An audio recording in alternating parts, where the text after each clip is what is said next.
जगन्नाथपुरी का ना जो ध्वज है वो हवा के विपरीत लहर रहा है। आपको जूम करके दिखाता हूँ मैं, ये देखो, ये जो ध्वज है। तो देखते भैया, यहाँ पे कहते हैं कि 30 सेकंड से ज़्यादा नाम कोई लिखा नहीं रहता, तो हम लिख रहे हैं राधे। अब ये देखते हैं कितनी देर में मिटता है।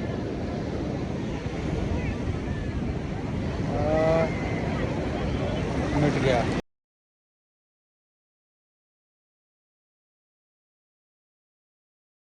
Hello guys, welcome back to my another blog.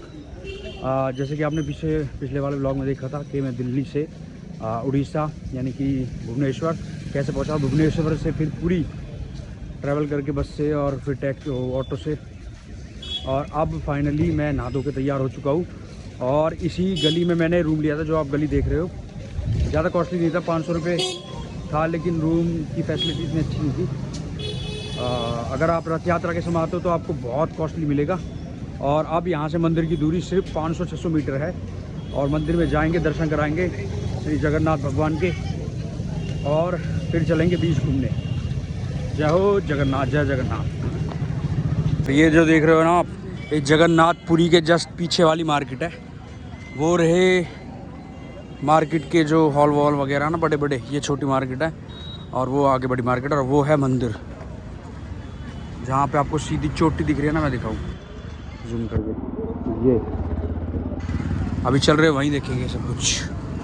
ये दिल्ली में जो ना आप नारियल पीते हो ना, नारियल पानी, वो 60 रुपये का मिलता है, और यहाँ पे मिल रहा है 30 रुपये का, क्योंकि यहाँ तो जड़ी है नारियल पानी की। यहाँ जो पेड़ है ना वो यहीं पे लगते हैं। तो भाई मंदिर की एंट्री का जो गेट है ना, ये है, ये रेलिंग लग रही है जिगजैग वाली। यहाँ से आपको घूमते हुए जाना है। कोई बता रहे हैं कि मंदिर में दर्शन के लिए अभी 2 से 3 घंटे लगेंगे, कोई बता रहा है 1 घंटे में दर्शन हो जाएंगे। और ये है वो रथ जिनको मैंने मिस कर दिया, पिछले महीने टिकट नहीं हो पाई, इस महीने होगी मेरी गलती से। और ये अभी रथ है ना जो, तो सजाया हुआ था, लेकिन ये आपको उसको निकाल रहे हैं, फिर अगली साल नया रथ तैयार होगा भगवान जी के लिए। और यहाँ पे फूल वगैरह मिल रहे हैं आप फूल चढ़ाने के लिए। भैया कितने के फूल? 10। और तुलसी पत्ता मिल रहा है शायद वहाँ भी। तुलसी पत्ता कहाँ मिल रहा है?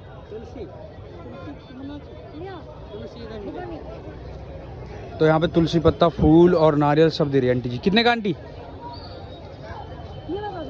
कितने का है? How much? भैया यहाँ पे देखो, ये जो रथ है ना, रथ, ये क्लोजअप कितना बढ़िया रहता है। इसमें एक भी नट नहीं लगता कहीं भी, ना पेस्ट लगता, ना कोई कील लगती।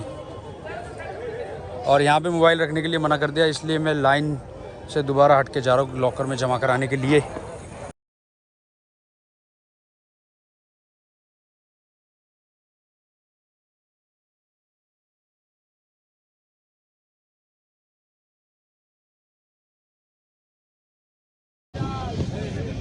दर्शन कर लिए मैंने अभी, और दर्शन करने में आप आओगे ना जैसे, तो 12 बजे तक, रात तक मंदिर खुला रहता है, लेकिन सुबह 9 बजे 1 घंटा आपको वेट करना पड़ेगा, क्योंकि उस टाइम आरती वारती होती है, तो इसलिए दर्शन निषेध है उस टाइम।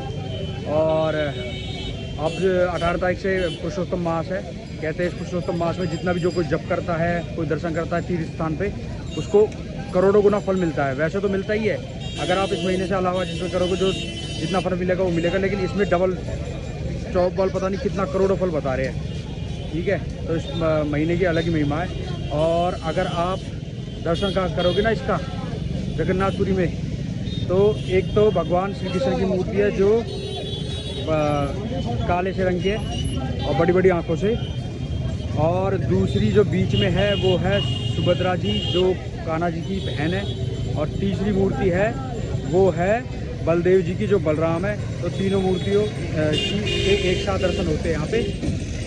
और यहाँ पे जो प्रसादम का टाइम है, जो महाप्रसादम होता है, कहते हैं कि पहले 7 मटकी होती है, लेकिन जो सबसे पहले पकता है ना वो सबसे ऊपर वाला पकता है, जो सबसे ऊपर रखी होती है। नीचे वाला सबसे लास्ट में पकता है, उसके बाद जो ऊपर होता है वो सबसे पहले, उससे नीचे, उससे बाद में पकता है, फिर उससे नीचे वो उससे बाद में पकता है।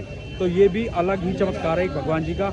और प्रसादम का टाइम होता है दोपहर को 2 बजे से, और रात के 12 बजे तक मिलता है। और कहते हैं कि यहाँ पे आज तक की महिमा ये है कि प्रसादम जैसे जितना बनाए वो वेस्ट नहीं जाता और ना कभी कम पड़ता है, और जो बच जाता है वो अगले दिन बांटते हैं, वो बासी प्रसाद बांटते हैं। और एकादशी के दिन भी यहाँ मतलब चावल का प्रसाद बढ़ता है। एकादशी मैया ने कहा था कि चावल नहीं खाने चाहिए, तो एकादशी मैया यहाँ पे उल्टी लगती हुई है, ऐसे कहावत है, लेकिन मैंने देखा नहीं है कहीं, ऐसा सुना है। तो एकादशी के दिन भी अगर यहाँ पे प्रसादम में कोई चावल खाता है ना, तो उसको पाप नहीं लगता, उसको पुण्य ही प्राप्त होता है। और यहाँ पे आप मैंने ये लिया है 100 रुपये का प्रसाद जो घर के लिए है। और अगर आप यहाँ पे मंदिर के लिए मतलब प्रसाद चढ़ाओगे तो उसमें आपको मंदिर भगवान की मूर्ति पे चढ़ाने के लिए 100 रुपया एक्स्ट्रा लेंगे वो प्रसाद से अलग, जो मंदिर में मूर्तियों के पास पहुँचाने के लिए, मतलब भगवान के पास पहुँचाने के लिए 100 रुपये एक्स्ट्रा चार्ज करते हैं वो पंडित जी। और भीड़ बहुत होती है बाकी बिहारी जैसी, लेकिन वहाँ पे धक्का मुक्की होती रहती है, निकालते रहते हैं। धक्का मुक्की यहाँ पे भी है, लेकिन यहाँ पे इतना निकालते नहीं है। आप 5 मिनट 7 मिनट आराम से मतलब खड़े होके या फिर इधर उधर थोड़ा धक्के से मतलब दर्शन कर सकते हो। ऐसा नहीं कि आप 2 मिनट देखा और निकाल दिया, ऐसा बिल्कुल नहीं है। और सारी इन्फॉर्मेशन मैंने बता दिया। अब जाएंगे हम घूमने, जो यहाँ पे समुद्र है, बीच है, उसमें चलेंगे घूमने। और एक बार ये मंदिर का नज़ारा है। यहाँ पे जो लॉन्ज है, यहाँ पे आपको 500 रुपये का भी होटल मिल सकता है, 600 का भी, 700 का भी, 1000 का भी, जैसे आपकी मतलब जो आपके बजट में हो। और ये मंदिर की मार्केट है, ये सारी यहाँ पे मतलब 2 बजे, जो दिन के दोपहर के 2 बजे प्रसाद बंटना स्टार्ट हो जाता है। प्रसाद हम जिसको बोलते हैं, भरपेट मिलता है वो। और यहाँ से मैं आया था, यहाँ से एंट्री है, ये भगवान जी के रथ है, यहाँ से एंट्री है, यहाँ से फिर आपको दर्शन करने के लिए। फिलहाल मैं आ गया हूँ बीच पे, और भाई लहरों को देख के ऐसा लग रहा है जाने की हिम्मत नहीं हो रही, इतनी ज़ोरदार लहर है बारिश की वजह से। ये देखो आप, सब बहुत कम लोग हैं जो नहा रहे हैं, कोई आगे तक नहीं जा रहा। लहर है, लहर एकदम तेज आ रही है भाई। मुझे तो तैरना भी नहीं आता, यहीं हम किराए पे नहा के चलते हैं। और ये कैमल राइड भी है यहाँ पे कुछ आप शॉपिंग भी कर सकते हो। ये बीच है, पुरी का बीच है ये। और एंड में देखो आप, समुद्र के आगे कुछ भी नहीं दिख रहा, कुछ भी। वहाँ से वहाँ तक देख लो, या वहाँ से वहाँ तक देख लो, या फिर सामने सीधा देखो।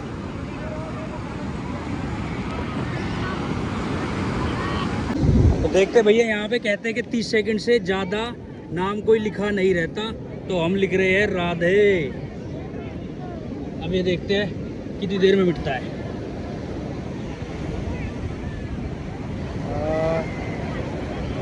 मिट गया, सच बात है भैया। समुंदर की लहरों में जो किनारे पे नाम लिखेंगे वो 30 सेकंड से ज़्यादा नहीं रहेगा। और ये है बीच का, जो पुरी के श्रद्धालु वो भी यहाँ पे आके नहाते हैं, सभी के सब।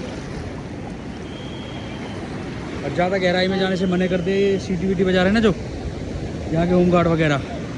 आगे आपको कितना भी तैरना आता हो, लेकिन आप आगे नहीं जा सकते गहराई में, क्योंकि लहरें बहुत तेज़ है।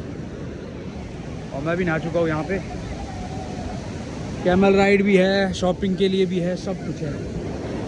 और समुंदर का तो मज़ा ही कुछ और है। लहरें अपने आप आपको किनारे पे फेंक देगी, लेकिन ज़्यादा जो है ना गहराई में, डीप में जाने की कोशिश मत करना, क्योंकि ज़्यादा जाओगे तो फंस जाओगे।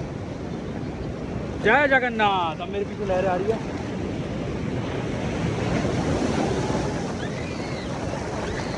जय जगन्नाथ।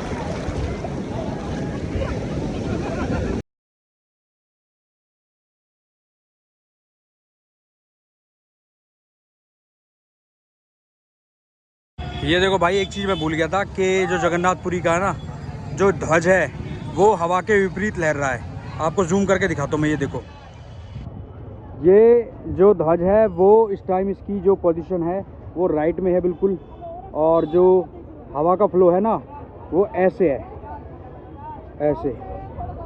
और ध्वज का जो फ्लो है वो डायरेक्शन ऐसे है। इससे ज़्यादा क्या चमत्कार देखोगे। ये देखो, एक जो छोटा ध्वज है ना, उसको दिखाता हूँ मैं। ये इस मंदिर पे जो ध्वज है उसको देखो आप गौर से, ये देख लिया। और डायरेक्शन से ये विपरीत है, ये इस तरफ है और ये इस तरफ। जय जगन्नाथ। एक बार दोबारा से मैंने दर्शन कर लिए आज ही के दिन, और तब भीड़ थी, क्योंकि तब लाइन रुक गई थी ना, और आरती का टाइम हो रहा था। और अब इस बार जो मैंने दर्शन करे ना, खुली भीड़ थी, मतलब इतनी भीड़ नहीं थी, बहुत मामूली सी थी। और जब आप मंदिर के बिल्कुल निकट पहुंच जाते हैं जहां पे भगवान की प्रतिमा लगी हुई है, उसके बाद आपको थोड़ी बहुत भीड़ मिलेगी, लेकिन इस बार जो दर्शन थे वो बहुत ही संतुष्टि से हुए, मज़ा आ गया एकदम, कहते हैं ना वो आनंद में हो गए, वो हुए इस बार। और प्रसादम खाने गया था मैं, तो मैंने सोचा फिर प्रसादम खाने जब आई गए हैं मंदिर में तो दर्शन भी कर लेते हैं। और जो प्रसादम है, मैंने आपसे बोला था कि वो फ्री में मिलता है, लेकिन फ्री में नहीं मिलता, उसको 100 रुपये कॉस्ट है। और जितना प्रसादम जो बनता है ना वो ख़त्म हो जाता है, एक ना बचता है और ना कोई भूखा रहता है इसमें। ये इस मंदिर की महिमा है और ध्वज की महिमा है, तो देख लो आप चाहे सर्च मार के। और भाई बड़ी मेहनत से ये ब्लॉग बनाया है, प्लीज़ इस ब्लॉग को लाइक करो, शेयर करो ठोको दबा के, और सब्सक्राइब जरूर करना चैनल को। धन्यवाद। This is Vikas from travel with नवमोड विक्की। जय जगन्नाथ।